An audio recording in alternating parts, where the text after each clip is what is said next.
నమస్తే అన్న అందరికీ నమస్కారం. కువైట్ ఉప ప్రధానమంత్రి షేక్ ఫహాద్ అల్ యూసఫ్ గారు కీలక ప్రకటన చేశారు.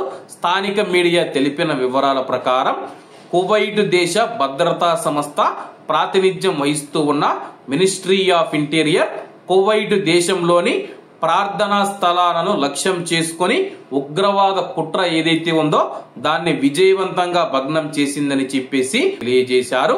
అన్ని సంస్థలు మరియు భద్రతా రంగంలో జాగ్రత్తగా మరియు అప్రమత్తంగా ఉండాలనే కువైట్ రాజుగారి ఆదేశాలను అమలు చేయడానికి మినిస్ట్రీ ఆఫ్ ఇంటీరియర్ కట్టుబడి ఉందని చెప్పేసి కువైట్ భద్రత మరియు స్థిరత్వాన్ని దెబ్బతీసే ఏవైనా ప్రయత్నాల నుంచి రక్షణ కల్పించాలని చెప్పేసి ఆయన వెల్లడించడం జరిగింది.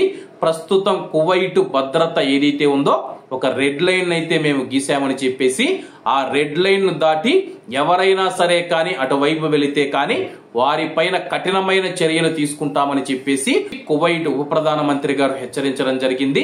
ప్రస్తుతం కువైట్ లో మనం చూసుకుంటే ఉగ్రవాద దాడులు చేయాలనే లక్ష్యంతో మసీదులను లక్ష్యం చేసుకొని కొంతమంది కుట్ర పన్నిన విషయం అందరికీ తెలిసిందే. దీనికి సంబంధించి ఒక అరబ్ ప్రవాసుల్ని కూడా పోలీసులు అదుపులోకి తీసుకున్న విషయం అందరికీ తెలిసిందే. కువైట్ భద్రత ఒక రెడ్ లైట్ అని చెప్పేసి ఆయన ధృవీకరించారు. దానిని భంగపరచడానికి ధైర్యం చేసి ఎవరినైనా ఎదుర్కోవడానికి మినిస్ట్రీ ఆఫ్ ఇంటీరియర్ కువైట్ దేశం సిద్ధంగా ఉంది. బెదిరింపులను అరకట్టే, భద్రతను కాపాడే మరియు ఏదైనా ఉగ్రవాద లేదా అస్థిరపరిచే ప్లాన్లను విఫలం చేసే మంత్రిత్వ శాఖ యొక్క ముందస్తు దాడులకు ఆయన ధన్యవాదాలు తెలిపారు. ఉగ్రవాదం కువైట్కు హాని కలిగించడంలో విజయం సాధించలేదని చెప్పేసి ఆయన తెలిపారు. కువైట్ భద్రత అనేది ఒక రహస్యం అని చెప్పేసి భద్రతను కాపాడుకోవడం అనేది ఒక గొప్ప లక్ష్యం అని చెప్పేసి అయినా సరే మేము ఎప్పటికీ వెనక్కి తగ్గము. ఈ లక్ష్యం కోసం సాధ్యమైన అన్ని ప్రయత్నాలను మేము ప్రయత్నిస్తూ ఉన్నామని చెప్పేసి ప్రస్తుతం కువైట్ దేశం యొక్క భద్రతకు మేము ఒక రెడ్ లైన్ గీసాము.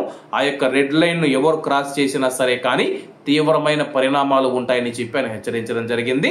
కాబట్టి అందరూ బాగుండాలి, అందులో మనం ఉండాలి. అందరికీ నమస్తే అన్న, జై హింద్.